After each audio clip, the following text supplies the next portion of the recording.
damaged all the people who served our country, especially black soldiers, who tended not to be recognized. I'd also like to say this is a tender moment in our country, post-election. And so I think that's probably the best thing to say. So we can start with something that might really surprise you. And that is our Republican backgrounds. Yes.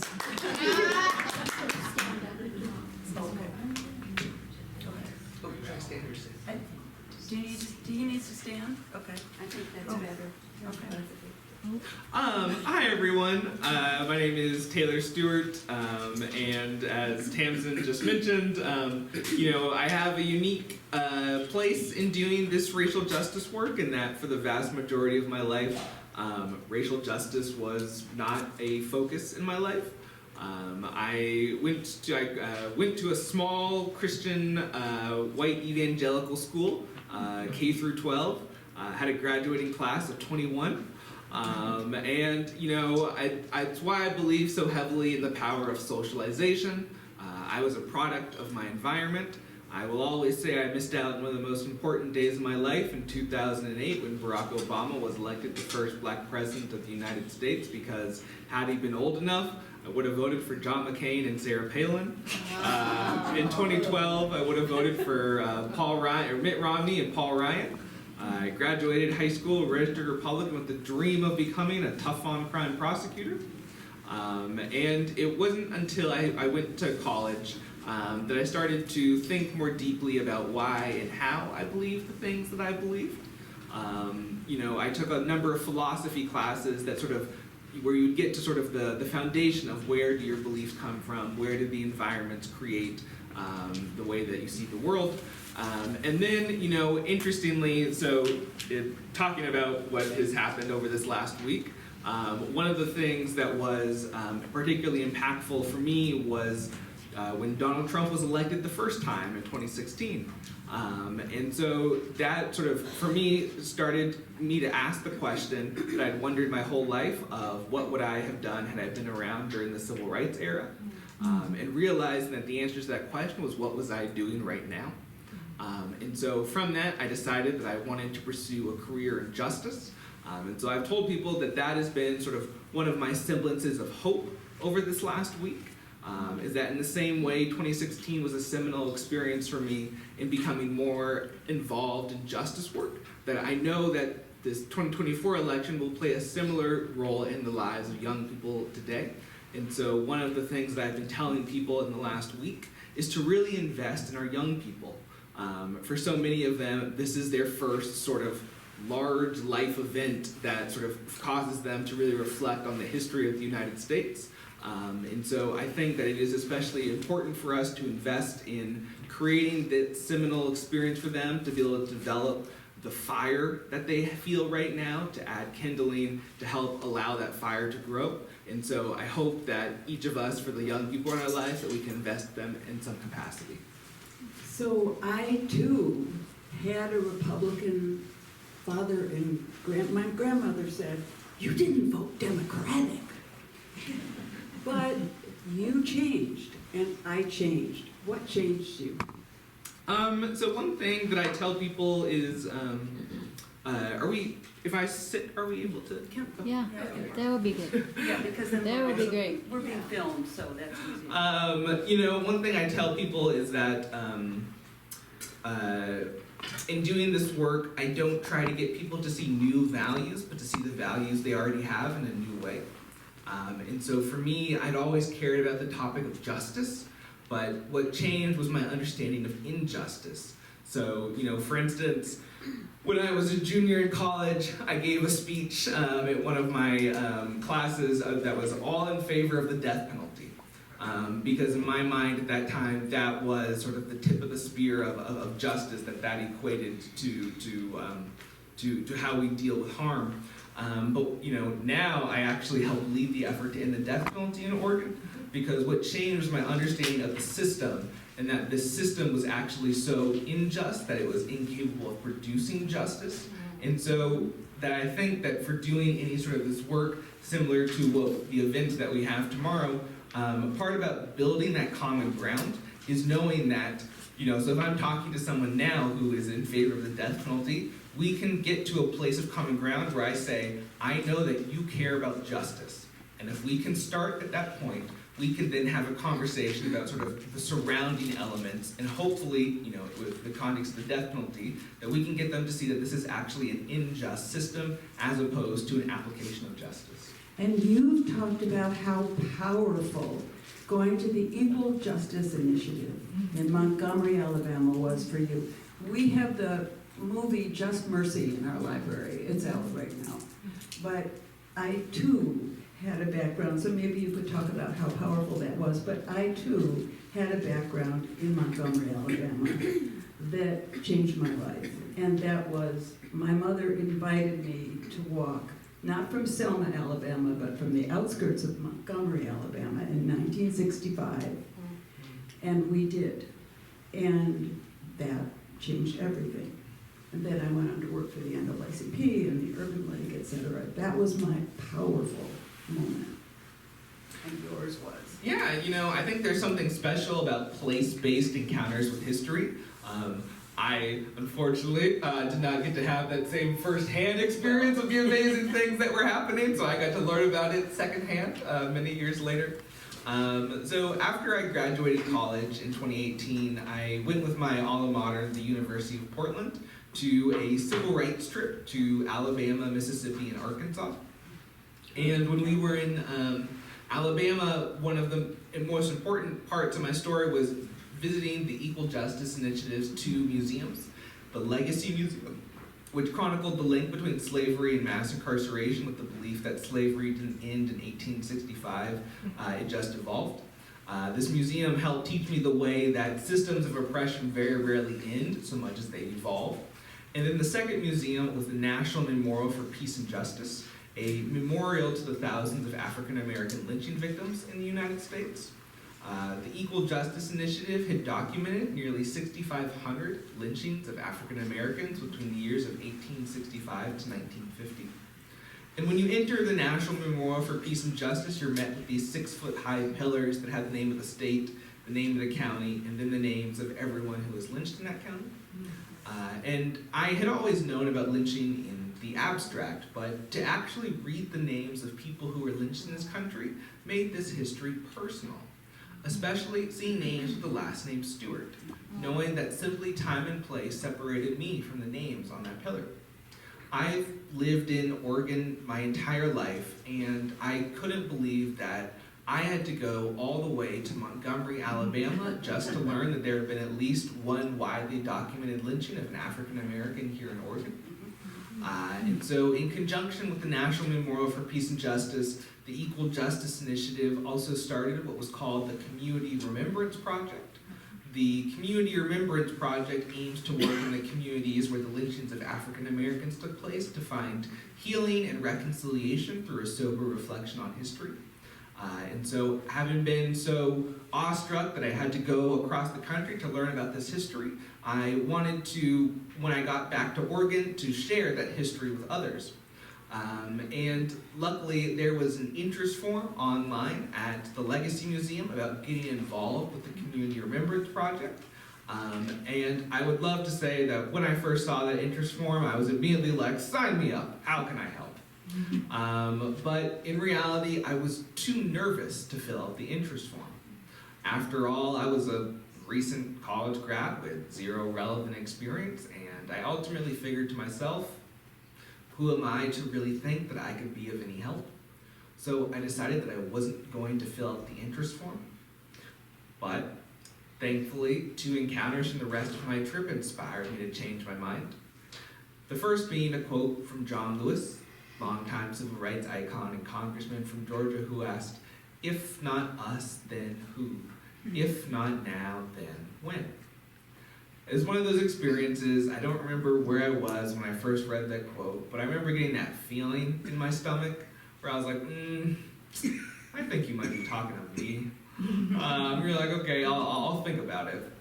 And then the second encounter of history that was really impactful for me was visiting the Mississippi Civil Rights Museum. There, they just focused on Mississippi history, so there was no mention of Martin Luther King, Rosa Parks, Malcolm X, individuals who we kind of deify and are hard to relate to. Instead, the museum told the story of everyday Mississippians who did their part to pave the way for justice. And so, there at the Mississippi Civil Rights Museum is where I learned that you don't have to be an extraordinary person to do extraordinary things. And so those two encounters gave me the courage to reach out to the Equal Justice Initiative, and that has started me on the journey of a lifetime. And from there you went to Coos Bay. Yes, so following that trip, eventually I started working with the community of Coos Bay, Oregon, to memorialize a man named Alonzo Tucker, Oregon's most widely documented African-American victim of lynching. And so worked with the community for 3 years to hold a series of public acts of remembrance. In February 2020, we held a soil collection ceremony near the spot of the lynching and collected soil that would go into 2 jars. One that was sent back to a museum in Montgomery, and the other that was turned into an exhibit at the local Coos History Museum. The soil was collected from 3 locations, with each bit of soil representing part of Alonzo Tucker's story. The first bit was gathered from the mudflats underneath the local docks, where Alonzo Tucker spent the night hiding from a mob that had formed with the intention of lynching him after he had been accused of sexually assaulting a white woman. The second bit of soil was gathered from Front Street, where Alonzo Tucker was repeatedly shot and left incapacitated before a noose was placed around his neck and he was thrown in the back of a cart with the intention of lynching him from the spot of the alleged assault. And the third bit of soil was gathered from where the old Marshfield Bridge used to be, which is where the mob strung up Alonzo Tucker's dead body in front of a crowd of 300. In 1973, the local newspaper interviewed 3 white men who were boys at the time of the 1902 lynching, and they provided eyewitness accounts. All 3 white men believed Alonzo Tucker was lynched over a consensual relationship with the woman who accused him of assault. And so community members were able to physically hold this story in their hands as they transferred the soil into 2 jars. This was the first public act of remembrance for Alonzo Tucker, and we continued that work by installing a historical marker outside of the Coos History Museum in 2021. I tell people that there are 2 dates of significance on the Alonzo Tucker historical marker. 1902, when the lynching occurred, in 2021, when the historical marker was unveiled, and that we can't fully understand the story of Alonzo Tucker only focusing on the 1902 date, as his story now continues on into 2020 and 2021, when that same community where his lynching occurred used his memory as inspiration for becoming a community more committed to the ideals of truth, justice, and reconciliation. And so, shortly after working with the community of Coos Bay, I got in touch with some folks in Grants Pass and who were interested in doing something similar regarding their community's history of being a sundown town. And so I was like, oh, okay, I guess I'm doing sundown towns now. And so at that point, this whole Oregon Remembrance Project thing had been just sort of this obscure personal side project. But after seeing the impact that work had in not only my life, but the lives of those who I work with in Coos Bay, it inspired me to want to help other individuals and communities with their similar truth and reconciliation projects. And so this is what I hope to be doing for the rest of my life, helping communities like that of Coos Bay, Grants Pass, and Ashland confront stories of historical injustice, but more importantly, add new chapters to those stories so that these stories can end in some semblance of justice. And then Allison Phelps went to Grants Pass. Actually, I should also say that in the 1920s, there are records of quote-unquote necktie lynchings in Jackson County. It's in the booklet that you have on your table. That is, they were strung up, but they were let down before they died.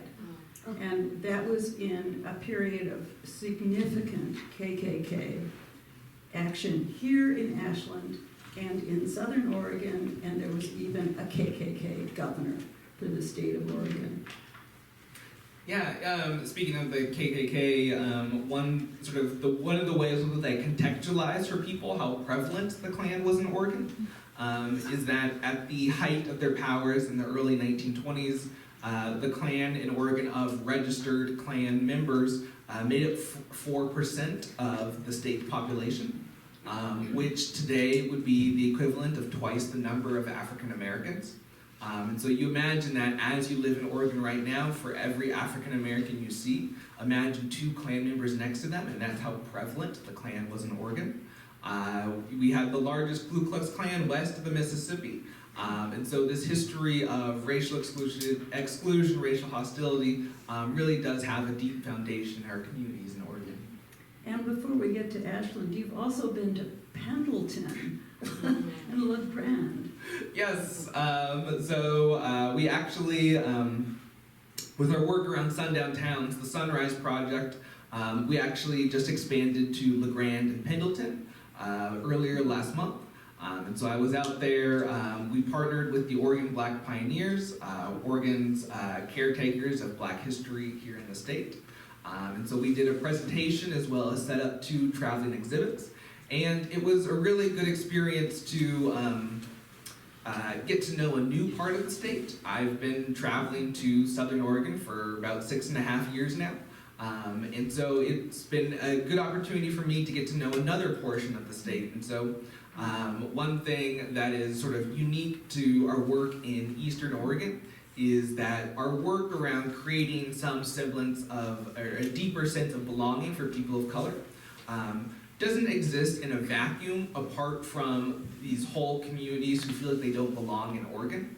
And so some of our work with the Sunrise Project in Eastern Oregon will have to do with listening to the voices of those in the Greater Idaho movement, the movement of Eastern states who want to join Idaho. And so it's one of the fun things for me is that even though I'm doing the Sunrise Project, the same project in different communities, they manifest itself differently. And so it was a really good experience to get that going in the eastern part of state. I don't have clients per se, but I have communities. And so with each community that I expand to, it's getting to know a whole new group of people, what's important to that group of people, how that group differs from previous groups that I've worked with. And so I'm excited about what we have coming up in Eastern Oregon. We're probably, right now we're working on our own Eastern Oregon Sunrise Project booklets. And so the folks in Eastern Oregon have done a lot of so in the same way that Ashland has looked to Grants Pass, folks in Eastern Oregon are looking to Ashland. And so it's sort of exciting for me to see sort of this domino effect where each community is able to be an example for those who come after it. And so I think that folks in this community should be proud that folks are already looking to Ashland as an example for this history. And I think many of us, especially people with white skins, didn't know that there were black cowboys. That's a significant part of the eastern part of this country. Yes, if you have the time, Google a man named George Fletcher. You will be immediately dazzled by the picture of him that comes up. It's a picture of him in his cowboy outfit, sort of putting his leg up on a stool, and the man just oozes cool. He's a part of the National Cowboy Hall of Fame. He was, quote, the first people's champion of the Pendleton Roundup. In 1911, he finished second because they didn't want to give first place to a black man.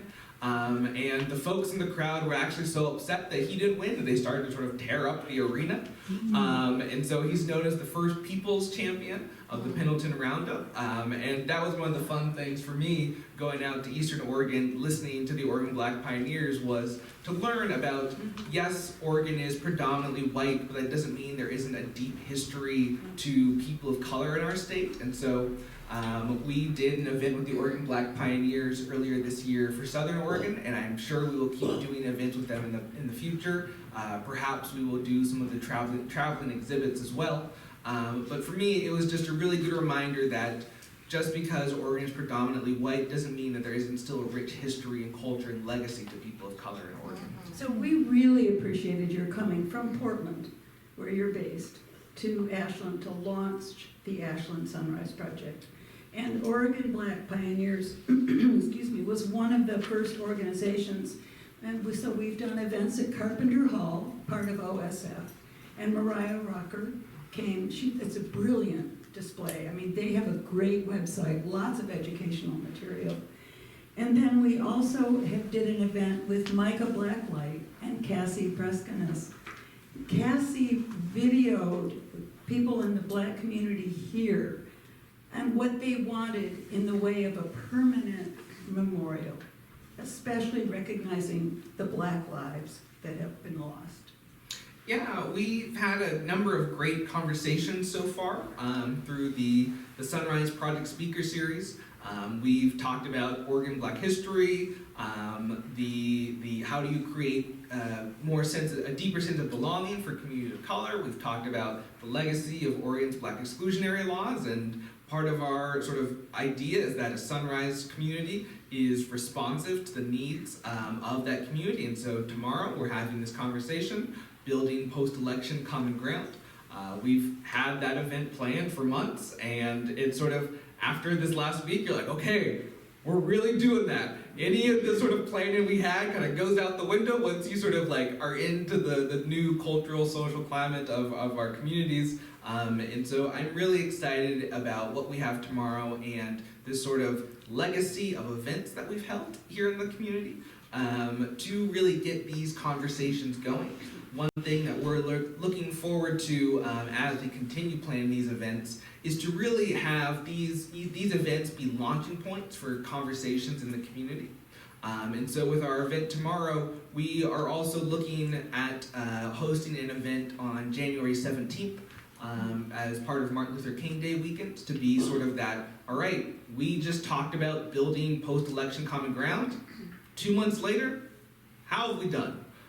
We're all headed into the holidays with Thanksgiving and Christmas, and of course the election always happens before these big family gatherings, and so it's like, all right, time to put our words into practice. And so we'll be checking in with one another come January 17th.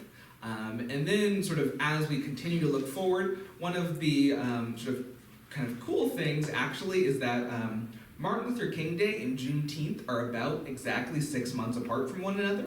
And so since January is one of those days, one of those months where we have all these New Year's resolutions, I very rarely meet people who come November are still doing great at their New Year's resolution. And so one way to sort of, all right, let's keep that going is, all right, we'll start making these New Year's resolution commitments in January, and then come Juneteenth, we'll check in. How have we done? It's a lot easier to maintain something when you have sort of short time intervals to sort of keep checking in on that. So we have our event tomorrow, we have that event in January, and then we'll have another event in June to sort of continue, all right, how have we done? How do we keep this conversation going? And for me, I think that sort of commitment to practice is what embodies a Sunrise community. So at Empty Bowls on Friday, I talked to Ty O'Mara, who's the Ashland Chief of Police, and he said Mike and Emily Green are the couple that are doing, with Taylor and with Tara Houston of OSF, doing the event tomorrow at 6:30 at Carpenter Hall. Mike and Emily Green's business is Common Ground Conversations Around Race. They are a black-white couple, and they have worked with the Ashland Police Department. Ty O'Mara in particular talked about that. Ty O'Mara talked at Empty Bowls, talked about procedural justice and implicit bias. And I was thinking, whoa, he knows about implicit bias. And Mike and Emily Green also have a contract to work with the Portland Police Department. So they are a well-known couple in this field, and I hope they will give us significant tools, because it is not easy to build common ground right now. I want to back up just a minute, because there was one other event that we had at Carpenter Hall with Sarah Sanderson. And Sarah Sanderson is a faith-based woman who went back in her history in Oregon City and realized that her ancestors had quite a bit to do with kicking out Jacob Vanderpool, who was a black man who was running a hotel. And this is the book she wrote about her effort to go back in her own history and learn what her ancestors had done and then remedy and repair it in Oregon City. Can you give more information about the meeting tomorrow? Yes. Tomorrow we will be gathering at Carpenter Hall at OSF. It's 6:30. Our event from 6:30 to 8 o'clock, and it will be me, Mike and Emily Green, and Tara Houston from OSF, and we'll be having a conversation about. All right, everyone. We just experienced this incredulous event in our history. Something I had been telling people is I didn't think that the greatest threat to democracy was necessarily the outcome of the election, but how we chose to relate to one another in communities afterwards. And so I think this is a particularly important conversation for a community like Ashland. And so I'm excited about what we've got going tomorrow. Do any of you have questions? So far we've talked to you. What do you care about in Ashland in terms of race? Hold it up close to your mouth. Oh, my name is Fernando Capacin. We're recent. We just recently moved to Ashland, and I just want to know how to hook up. So I'm gonna guess we'll be given opportunities for that later, right? Yes. I don't know if we have a sign up for the Ashland Together newsletter. Okay. There'll be a sign up tomorrow, but you won't be coming. Why don't you give us your name, and we'll add you to the. We'll be there tomorrow night too. Oh, okay. You'll be there tomorrow night. Terrific. There'll be definitely be sign up list there, and we will let people know before the January 17th event. Send a reminder out, and that's at the UCC Church of Christ. Thank you, Church of Christ, for letting us use your space and letting Taylor talk there yesterday. And people were I'm looking at the Church of Christ people in this audience. Yeah, Lori? I just want to say it's the United Church of Christ. Thank you. Right, different. No, it is. Okay. Lori corrected me. Thank you. United Church of Christ. Maybe you could put a sign-up sheet over here and we could put our names and email addresses for the newsletter or whatever Terrific. you were talking about. Okay. I'll tear out a couple of pages. And Oh, thank you, Judith. That would be terrific.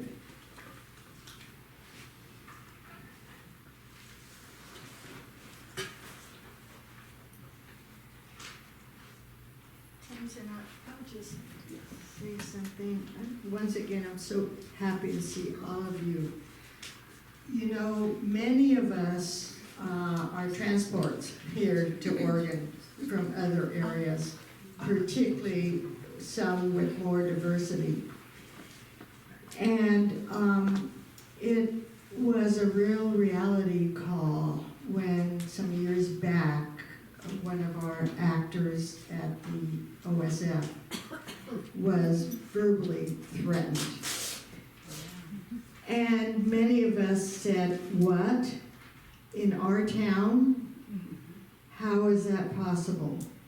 So that is, for me, what triggered a deep dive. I know Taylor shared his experience in Tamsin as well, but it was a real reality check. And I just hope as we learn this information of our past that has really kind of created where we are today, that we can turn that into a positive thing, being deliberate about a different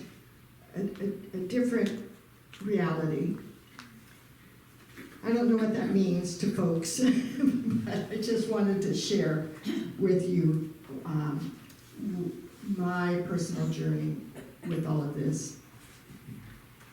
So I'll speak personally too, and that is, I think, my immediate thoughts post-election are what we can do is in our local communities.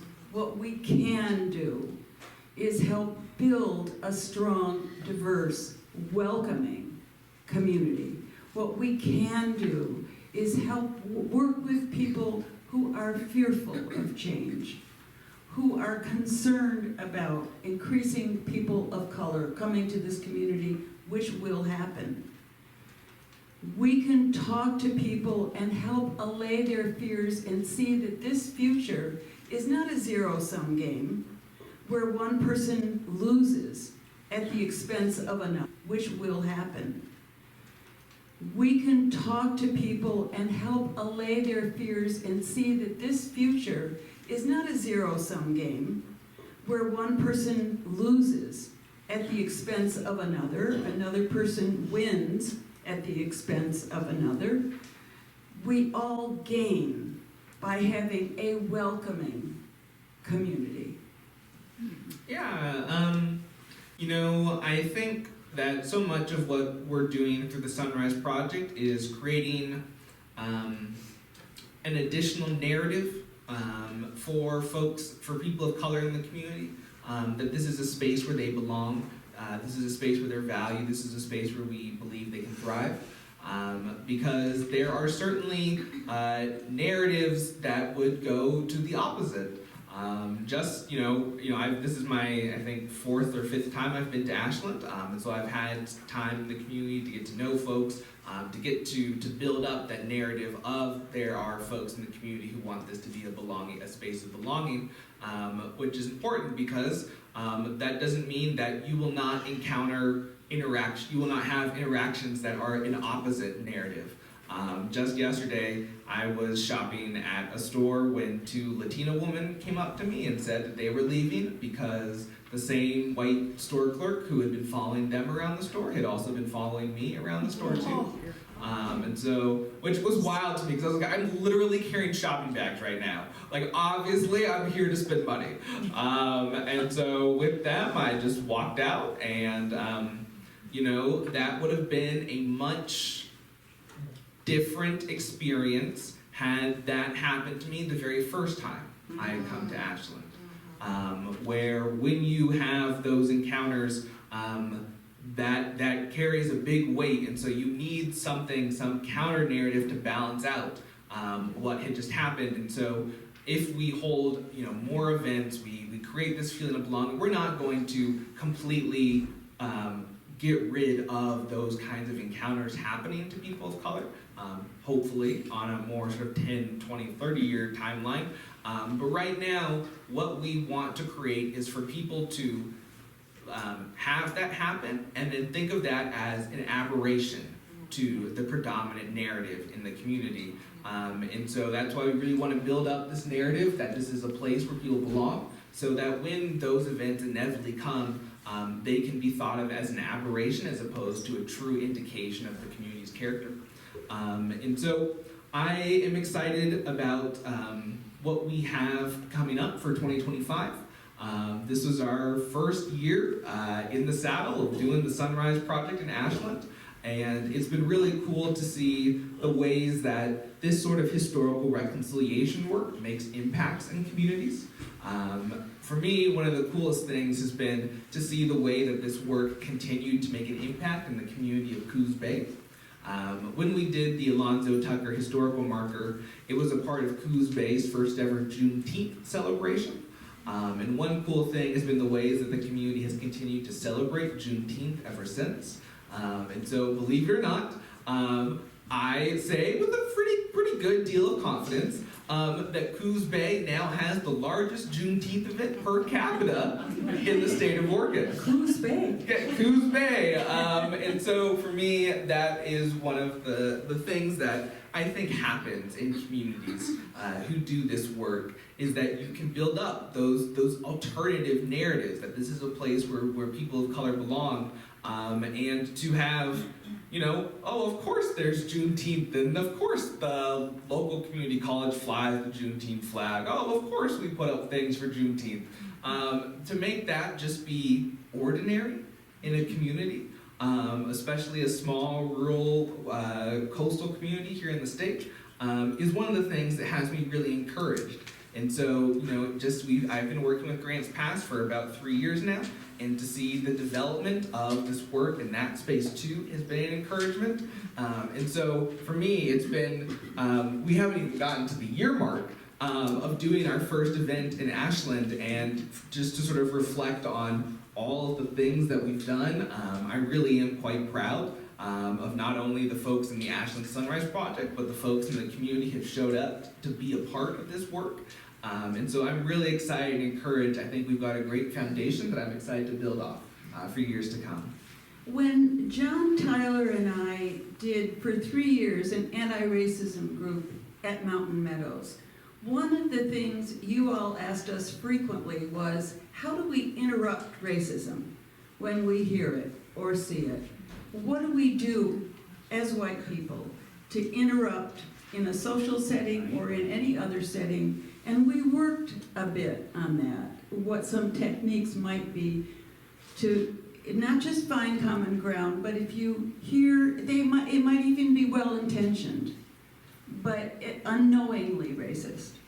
How do we interrupt it? Yeah,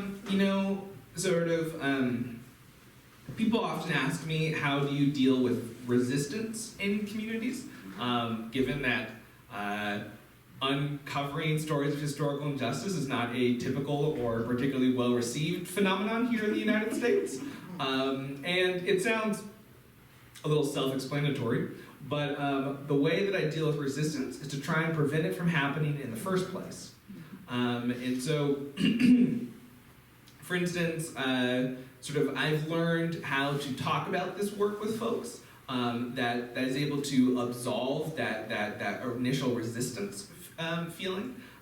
So, for instance, before I started doing the Oregon Remembrance Project full-time, I worked at an organization called Lines for Life. They're a suicide and substance abuse prevention organization. So if anyone calls the National Suicide Hotline from an Oregon area code, it got routed to Lines for Life. And I was in the Department of Communication, but I still went to the training for those who were on the phone lines. And one aspect from that training that I applied to this community organizing work is that when you're on the phone with someone, you are helping them, quote, unpack their luggage, their feelings, their emotions. But what you can't do is in the call with their stuff all strewn about. You have to help them repack their feelings, their emotions, their luggage before you can end the call. And so I take that same approach to community organizing, where if we're going to unpack this history of racial injustice, what we can't do is leave the stuff all strewn about, because that's where a lot of the feelings of fear and resistance come from. What we have to do is then repack that history into something new.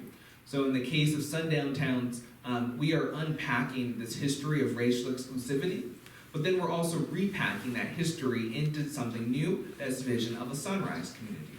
And so I share that anecdote to the purpose of sometimes the best way to interrupt or to stop these sort of instances is to try and prevent them in the first place. And so being more proactive as opposed to always having to be reactive to issues of racism in communities. And so sometimes you would say, well, we haven't had sometimes it's whenever an incident occurs at an organization or something, then they do the training. But what should happen is you do the trainings so that you don't have the incidents. And so with whatever spaces we're a part of, it is how can we be proactive in interrupting that. And so for me, the best way to interrupt racism is to try and prevent it from happening in the first place. And so how we can be proactive in approaching this topic, I think, is something that we're trying to do via our event tomorrow. And I think yes. Let me give you this. So I was thinking about your anecdote from yesterday.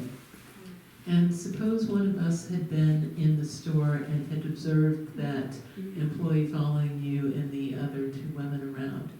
What would have been the best strategy there to try to talk with or distract the the employee or to talk with management and maybe try to set up some kind of preemptive training like that you're talking about?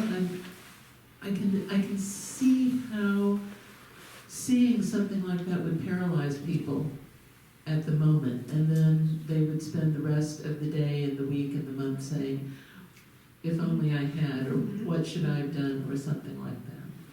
Yeah, thank you. I think one thing to remember is that the responses don't always have to be in that immediate real time. And so, for instance, if you feel that sort of, it is very natural to feel frozen when we either go into fight or flight or freeze, and very often it's freeze. And so I think the response would be, okay, I just witnessed that. The gold standard would be to, talk to the store clerk and say, I observed this. Perhaps that was not your intention, but this is how it came across as an outside observer and to the people who experienced it. Particularly, like I've heard this happening to other people. And you can sort of tell them in that moment. It's important to have this sort of immediate feedback. But then, potentially talk, emailing management about like, okay, I witnessed this thing. I've heard about it happening before. What sort of strategies can this company take to mitigate these instances from happening again? And that sort of contact with management doesn't have to occur in that immediate time period. You can, it's perfectly normal to email someone and be like, hey, I noticed this thing that happened a week ago. I've been sitting with it, and one thing that, it's sort of, a lot of this is giving people medicine with some sugar, where you're like, I witnessed this, and you're like, a lot of it is being gracious and sort of giving people the not benefit of the doubt, but like, okay, I know this is not a practice, like if you're emailing a manager, I know this isn't a practice that you want to be endemic in your store. I know that you want this store to be a pillar in the community, for it to be accessible to everyone. You want to be able to serve the diversity of the community.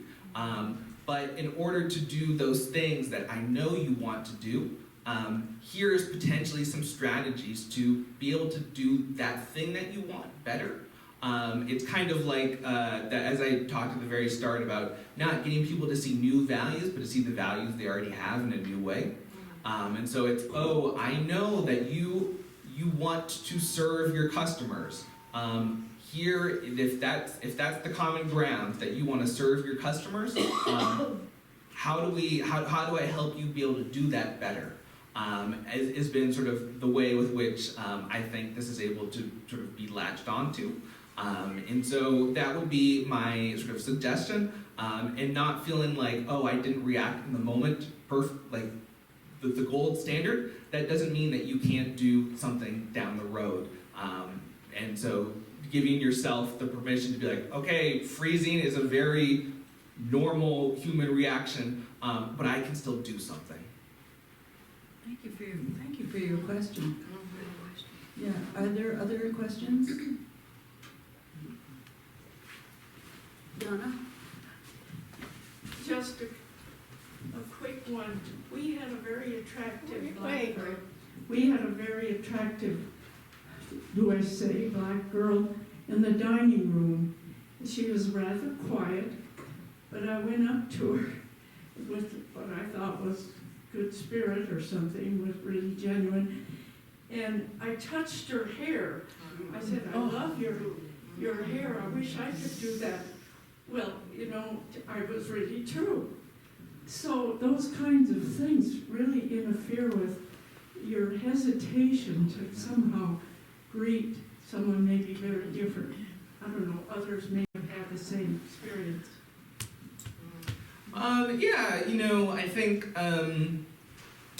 in doing sort of just learning how to sort of interact with our world is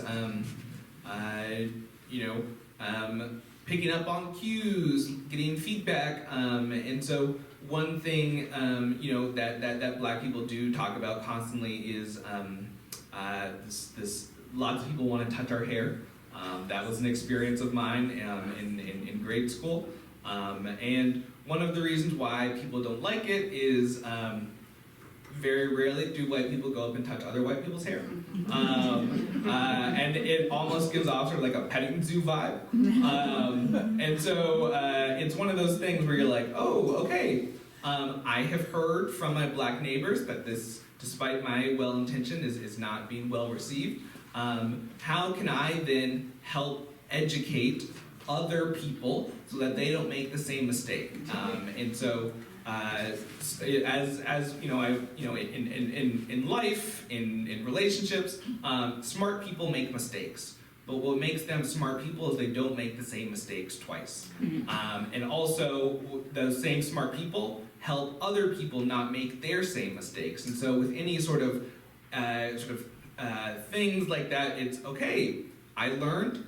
How can I apply that learning, and how can I help share that learning with others? Is ultimately how we create some semblance of good from a story of harm. Is how we take that learning and then apply it and then teach others. I thank you, Donna, for your honesty with that. I mean, I have to say my personal reaction was, ouch. I did ask her about it later. I said I didn't know about hair. I'm someone who has both had to contend with racism and fought racism and educated about racism all my life. And one of the things that becomes very important is understanding racism in a broader context, and it requires education. And one of the things that I think we can do is protect the truth. And we see, especially with the first Trump administration, an attack on what they call critical education, critical race education. And that's basically simply telling the truth about racial history of this country. And it isn't aimed to shame, it's aimed to educate so people understand what things we need to understand to go forward as a people. And one of those things is sometimes education, if it's real, is uncomfortable. And I think one of the things that in generally speaking, we must promote the truth in education, and we have to be on guard against those processes that might grade against us all understanding the truth. Thank you. That actually brings a line of thought that is actually something very tangible that you all can do to be a part of this work. So as you were speaking, there's a Maya Angelou quote that was going through my mind of, history, despite its wretched pain, cannot be unlived, but if faced with courage, need not be lived again. And so one thing that you all can help with is, so sundown towns are an interesting phenomenon in American history in that they were so widespread but so little documented. We have very few physical pieces of evidence about the existence of sundown towns. For instance, we know that there were dozens, if not hundreds, of signs across the United States that said some iteration of "nigger, don't let the sun come down on you" here. Yet there actually isn't a picture of one of those signs in American circulation. And so unlike the Jim Crow signs of the American South, we didn't document our sort of segregation in the North and West in the same way. And so most of our understanding of sundown towns comes from oral history. And so we are really interested in collecting, for these booklets, as we continue to expand them, a large portion of those booklets will have oral history. And so for many of you, you're of a generation a little bit older than me, just a tad, and you have history in your life, in your mind, in your stories. That would be a gift to those of us in a younger generation, in future generations, to help us understand what life in America was like 30, 40, 50 years ago. And so you all actually have some of that education that we want to be able to preserve. And so part of us doing this work is preserving that history. And so over the next, part of our work for 2025 will be how we can streamline and create efficient means of collecting that oral history. And so I hope that when you sign up to keep involved in this project, that you will hopefully be willing to share with us and to talk a little bit about what life in America was like in previous decades, so that we can face that history with courage, so that it need not be lived again. And I hope I'm gonna go collect some food and put it on the back table so that we can eat and then maybe keep talking. But while I go collect the food, could you talk about what a sunrise town might look like? What's the joy that we're heading toward? Yeah, so, one of the things that I love to tell people is that I wish it was my idea to use the word sunrise for the Sunrise Project. But that idea came from a 69-year-old white male truck driver from Grants Pass named Randolph, which for me highlights the beauty of this work, that it really is just ordinary people coming together to try to do something extraordinary. And so our work has the title of the Sunrise Project, with the idea that sunrise is the opposite to sundown and signals the start of a new day. And so we're trying to develop this new identity in Ashland, is that of a sunrise community, essentially the opposite to a sundown town. A place where everyone can feel safe, respected, and like they can call that space their home. And so both in Grants Pass and in Ashland, we've done a variety of community events, like what we've discussed at OSF. In Grants Pass, we host an annual MLK Day event. We also started Grants Pass's first ever Juneteenth celebration, and so we've done 2 of those. Right now, we're getting ready for our 3rd MLK Day event in Grants Pass. So interestingly enough, Martin Luther King Day 2025 falls on Inauguration Day. I know, we're just really hitting everything together at the same. And so our theme for our Martin Luther King Day event is the word community, but with the word unity bolded at the end. And so talking about, all right, irrespective of these events that are happening 4,000 miles away from Southern Oregon, how can we create some sort of a unifying spirit of justice to continue Dr. King's legacy in our communities? And so I'm excited, with our Grants Pass work, we actually have built up a diverse political coalition. And so for our event in January, we will probably have people who are both happy and sad over Inauguration Day. And so that is what I think is actually really exciting, because that means we're not just stuck in our little echo chamber. And so we're really going to focus on that word unity as part of community, and how do we sort of create community towards continuing Dr. King's legacy. We have produced educational material. So like these booklets, we have one for Grants Pass. We're working on some for the Grand and Pendleton. We have done other work with Mike and Emily Green in the past.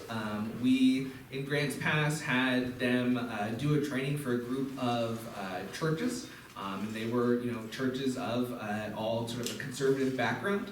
And so we have really tried in Grants Pass over these last 3 years is to expand our coalition, to create something that is, often in liberal spaces, we like to talk about how we're really inclusive, but it's inclusive, the people who we like.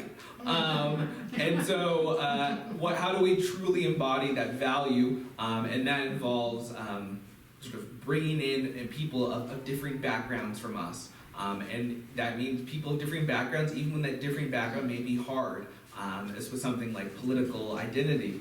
And so that was what we think a Sunrise community looks like, is having those conversations, being willing to make those relationships.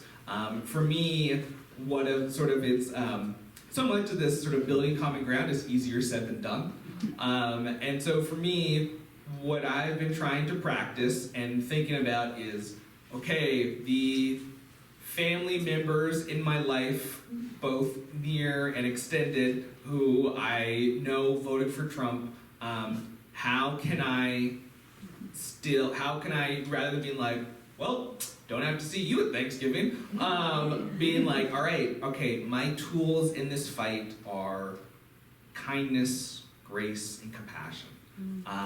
How do I try to embody that in these interactions? That means, sometimes building that common ground is just showing up at the table, being willing to still be in community and relationship with people who are different.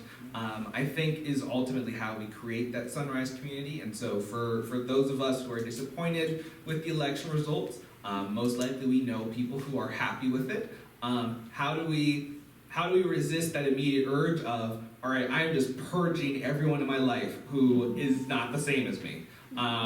That, when you say it like that, you're like, oh, that doesn't sound very good. So I think that's one challenge for all of us, something we'll talk about again in January. But one other component to a Sunrise community, I think, is some sort of public acknowledgement of this history and a public acknowledgement of the intention to do the opposite. And so my hope is to, in each of the Sunrise communities, place a historical marker about that community's history of racial exclusion and Oregon's as a whole, but also this marker that simultaneously functions as that community's stated commitment to inclusivity or Sunrise commitment. And what's exciting is that if we're successful in putting up these markers around Oregon, they will be the United States' first ever historical markers about sundown towns. And so the goal is to really, here in Oregon, create a blueprint that communities across the country can follow. So there are a few communities who I've connected with who are doing similar sort of sundown town remembrance work.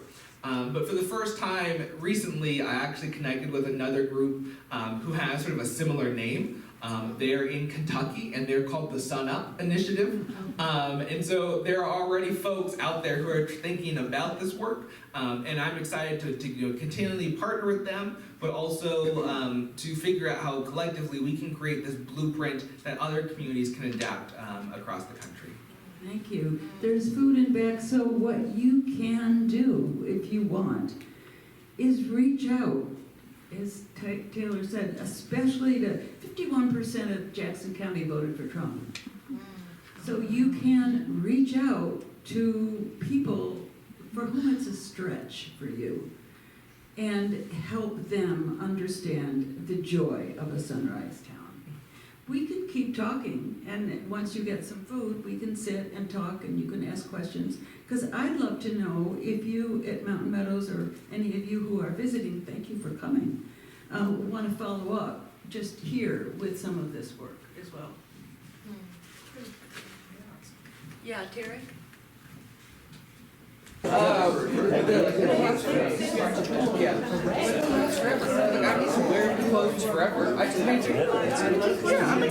few closing remarks before we head about with our day. And what I wanted to share sort of at the end is two important commitments that I think are needed to advance change. So I spent my whole life wanting to be a lawyer. I knew ever since middle school that I was going to law school. And so shortly after I graduated from the University of Portland, I started at Lewis and Clark Law School in Portland, Oregon. And ever since I was in middle school, I was going to law school. And the first day I got there was one of the proudest moments of my life, where I was like, wow, all these years of hard work finally brought me to this space. And then I immediately was like, I'm lost. I don't know what building I need to go to. But despite that, I was at Lewis and Clark for a day and a half. So I switched from wanting to be a prosecutor to wanting to do civil rights law at the end of my time in college. And when on orientation, there was a student panel of third-year students as well as recent graduates. And they into the panel conversation, they were asked the question of what happens when topics of race, gender, sexuality, etc. come up in class. And since I was going there for civil rights law, I was very interested in how these identity categories intersect with the law. And the students' answer was, we don't talk about it. They were like, we want to, but our professors and our peers don't want to have these conversations, even when we feel it's material to the case.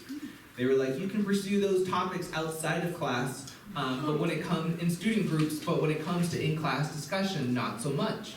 And so I remember sitting there and feeling like I had just lost my whole reason for wanting to be there. I didn't want to have to do law school and do the whole thing about why I want to be there on the side.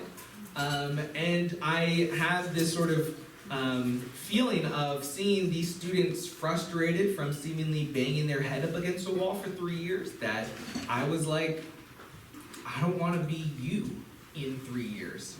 And so I had sort of this feeling in my stomach that was, rather than learn a whole new way of being, of thinking, that I should go more into the skills I felt I already had. To eventually, that would be my path to sort of I could do more good in the world if I went into the skills that I already had. And so the next day, I went into my advisor's office, told her I was leaving, got in my car, and I was like, I just hit reset on my entire life.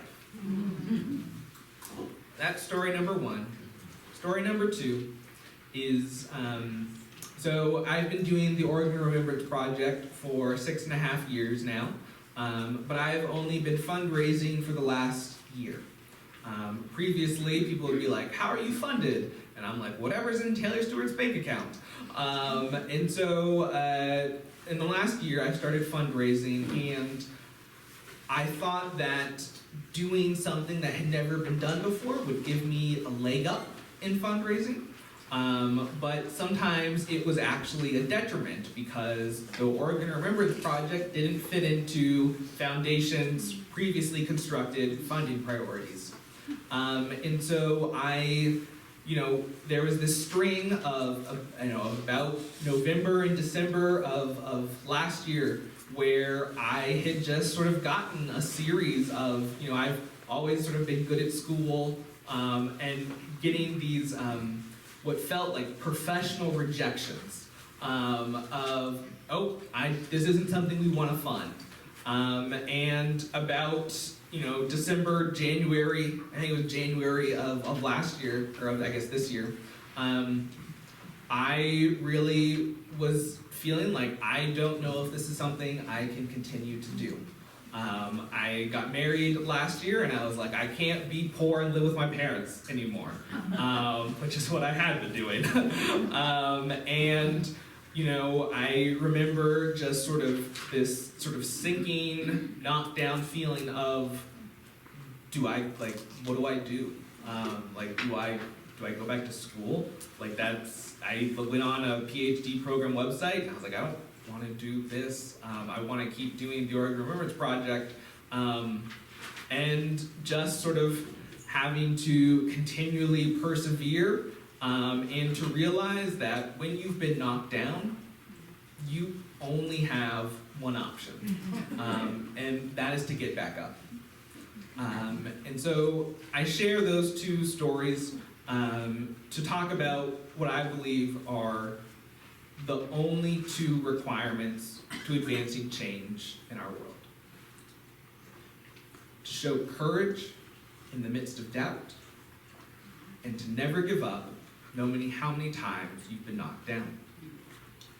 I've been using this boxing analogy the last week or so because so many people have felt like they've been knocked down after the election results. But what I've been sharing with people is that in boxing, when you get knocked down, you have 10 seconds to get up. They count. 1, 2, 3, and so on. If you don't get up at 10, the fight is over. But this is one of those fights that we can't let end. And so a smart boxer knows that they have 9 seconds before they need to get up. And so for us, it is knowing that you don't need to get up at 2 or 3. You can take that full 9 seconds to catch your breath, to rest, so that you can be prepared to get back in the fight. And so many of us are at different places in how we've been knocked down and the amount of time we need to get back up. So give yourself the grace to take that time, knowing that what's important is that you get up at 10. So thank you, everyone, and I hope you have a wonderful rest of your day.